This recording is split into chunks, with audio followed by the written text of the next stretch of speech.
صباح الخير او مساء الخير يا شباب. في كلمتين كده عايز اقولهم. كنا دايما بنسمع عن نقطة ان انت لازم تغير بيئتك، فكانت حتة بيئتك دي بتيجي في نقطة اللي هو لا انت لازم تغير بيئتك ولازم تغير المنطقة اللي انت عايش فيها والكلام ده كله.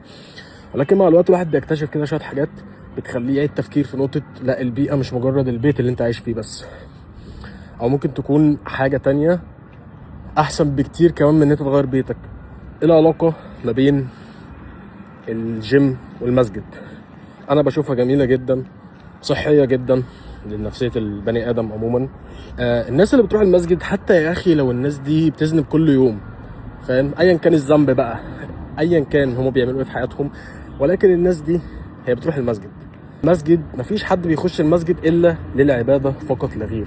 مفيش حد بيخش المسجد عشان يقعد يفكر في اي حاجة تانية في حياته، لا هو داخل المسجد عشان يقرب لربنا، يتكلم مع ربنا، يصلي، بيتم عباداته اللي ربنا وصلنا ان احنا نعملها. احنا لما بنيجي نبص للمسجد خصوصا في صلاة الفجر. صلاة الفجر جميلة جدا. صلاة الفجر ما بيروحهاش غير حالتين من البني ادمين.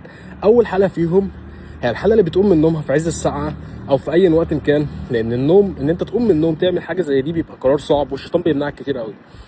فان انت تقوم من النوم، تقوم تتوضى، تلبس، تنزل تتمشى، تروح المسجد عشان تصلي جماعة صلاة فجر، فمش اي حد بيعمل الحركه دي. ودي بسميها او بحطها انا كحسني من وجهه نظري تحت مسمى الجهاد مع النفس.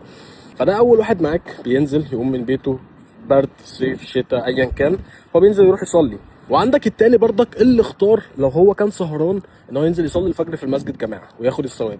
ففي الحالتين الاتنين كسبانين، وفي الحالتين لسه فيهم طفره سليمه شويه. القصد هنا ايه في المسجد؟ ان انت لما تقرب للناس ديت او لما تروح المسجد مع الناس دي في الوقت ده بالذات، وليه صلاه الفجر بالذات، انا قلت لك ليه صلاه الفجر بالذات، تكتشف حاجات جديده. هتكتشف ان لسه في ناس سليمه، هتبعد شويه عن وش السوشيال ميديا اللي حوالينا والاخبار والقرف اللي احنا عاملين نشوفه يوميا دوت. فهتلاقي نفسك وصلت الليفل اعلى شويه. لا، في ناس لسه كويسه، في ناس لسه حلوه. ويا سلام بقى لو قعدت بعد الفجر ما بيخلص بشويه كده وقلت اشوف بقى مين اللي بيقعد، هتلاقي في 7 6 8 كده قاعدين في المسجد لسه مطولين شويه، بيقراوا قران، بيقراوا اذكارهم.